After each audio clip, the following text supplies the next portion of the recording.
I've been sounding the alarm bells on our lack of common reality repeatedly in the past few years. How, by way of the internet, we have come into an existence where none of us could really agree on anything, and how it's ultimately pretty destructive. But I think it's reached new levels now, or rather, it's a lot worse than it used to be. And I don't think there's any turning back. So I want to introduce this topic with a story that I recently heard from somebody that I was talking to that really demonstrates this principle of division and quite literally ended with deadly results. So I was talking to a guy a while back about a friend he had, a friend who passed. And this was a guy in his 40s who had unfortunately come down with colorectal cancer, which, as far as I'm aware, is fairly survivable. I'm hardly a cancer expert. We'll get into that in a bit, but fairly survivable. The problem is, he told me, that his friend, prior to that, had spent the better part of a year plus in certain bubbles online that believe that doctors are kind of poisoning their patients intentionally, and specifically oncologists are. There's this notion in these bubbles that chemotherapy is there to basically put people out of their misery, to take care of them, as it were, not to actually help them. That's why there are all these nasty side effects and what have you. It's not because it's a necessary evil or because the doctors actually want to help people to get rid of the cancer cells, but rather because they're trying to poison the patients. And in general, this bubble this guy was in was just very skeptical of doctors in the sense of they're wanting to actively harm you.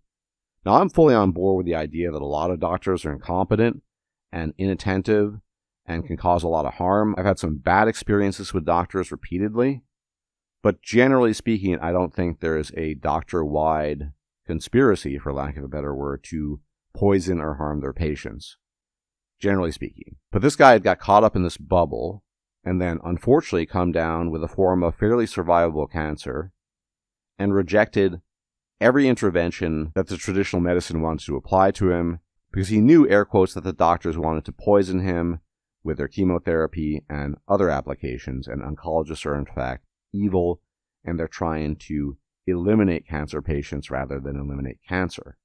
He was utterly convinced of this, and so he spent the better part of a year, all things considered a relatively long time, engaging in a lot of alternative attempts to deal with it, but at the end of the day, the cancer ran its course, and he died. And he still, on his dying day, as props to him, based on the story that was told to me, felt a sense of pride in rejecting whatever medical consensus there might be on treating cancer, because he knew it better, he did it better, and he didn't die because he engaged in quackery. Rather, he died because of just bad luck.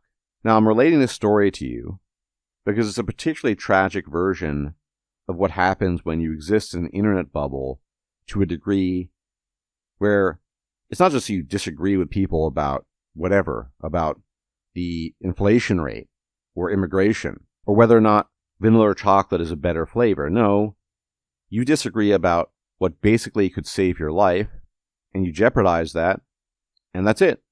One life gone, erased. Now again, I'm not a cancer doctor. I'm not a doctor at all. I don't have expertise in oncology. But I'm also not going to assume, after a year or so of reading a bunch of stuff, probably a lot of it quackery, maybe some of it wasn't, that I'm going to know better than somebody who's been doing this for 20, 30, 40 years, whatever, somebody with expertise. Unfortunately, that was not the case with this other guy. And yes, it's an extreme example, no doubt, but it's emblematic of a very big problem we have. You see this everywhere. As many of you know, I've talked quite a bit about the nutrition wars. People that have become so wedded to a particular form of nutrition, be it vegan, be it paleo, be it carnivore, be it vegetarianism, whatever it might be, people that are so wedded to their diet form that they believe in it as they would a set of religious principles. And their job in the world is to tell you why you're wrong for eating the things that you are eating and why you'd be so much better off for eating the way they do. It's basically a reaffirmation of the ego. Now, my take on nutrition is pretty nuanced. I think different diets work for different people. Guess what? Because we have different genes and These genes will dictate how we deal with macronutrients and micronutrients. So if you find a diet that works for you, that's great. But this is not a matter of religion. But these people turn into religion. It's very, very extreme, specifically with vegans and carnivore people, but also keto and paleo people too. And it's another example of how we simply do not have a consensus about reality that could potentially be harmful.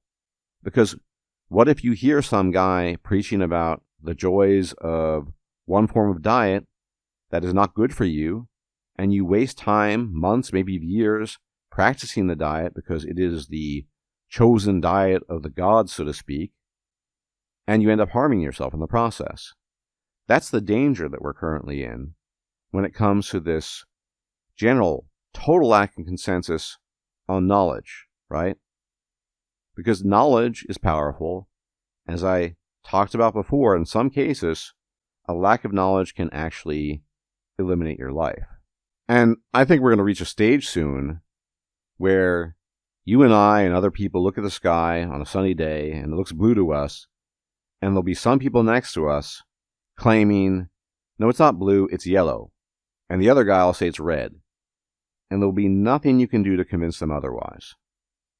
That's how far we've come with the bubbles and the division. Now, politically, it goes without saying that this has been the case. And in some sense, it's not as bad as when you are taking your own health into your own hands in terms of your life. But it's still pretty bad because we really are at a point of no return. The reality is that all of us have different instincts, gut feelings, axioms, if you will. Not real axioms in the sense of physics or mathematics, but axioms in the sense of what we feel is right in terms of what politically should be done or should not be done. But back in the day, people understood the art of compromise. They understood that whatever feelings you have about a particular issue, they need to be either partially set aside or set aside entirely, sometimes for the greater good, sometimes in order to achieve certain things. The problem is, back then, there was at least some general consensus on certain things, right? We see a lot of people, for example, in the United States, throwing tantrums about the deportation of violent criminals who are illegal aliens in the country. That's how far things have come. People are upset that illegal aliens that have committed crimes, in some cases, crimes where people have lost their lives, and in some cases, crimes that I'm not even allowed to talk about here because of the one crime I'm sure you're aware of that you can't really talk about at all, and they're upset that they're being deported and sent out of the country. Now, I don't view deporting illegal aliens who commit violent crimes as a left-right issue. It's just an issue everyone should get on board with, as it is about safety and security. The thing that almost everyone wants to live in is in safety and security. People don't want to worry about being jumped, robbed, yes, murdered in some cases. People don't like that. And that is not a left or right issue. That should just be a universal issue. But because of the divide, and frankly speaking, because of the freaky, bizarre left-wing politics of our day, people can't agree on that. People think that violent criminals who are illegal aliens in a country should stay in the country and be protected. That's how nutty and far things have come. It seems increasingly likely that this divide is not going to get better. It's not going to be neutral. It's going to grow and grow and grow. Whatever you personally think of Drumpf and his initiatives, set that aside. The fact of the matter is that Drumpf, whatever he does, is going to make a lot of people upset.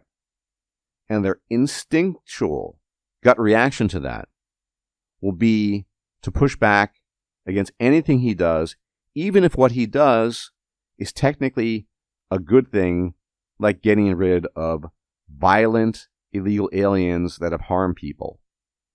Because they're so caught up in their bubble, they're so caught up in this thinking that Drumpf bad automatically. And as many of you know, I do not revere or worship President Drumpf. He's just a guy at the end of the day. That they will not allow the slightest sliver of anything that could be beneficial to everyone involved to come to pass. And that's where we're at right now. But the reason why it's so damaging, ultimately, is because sometimes you need bipartisanship. Sometimes you need compromise. Sometimes you have to work together. Some things cannot be done alone or by a single group of individuals or a party. You need a vision, right? What vision is going to emerge, not just in the US, but here in Europe as well, that allows people to cooperatively work towards common goals when they all have different goals, when no one can agree on what those goals should be? It is just dead in the water. There needs to be at least some effort to address this.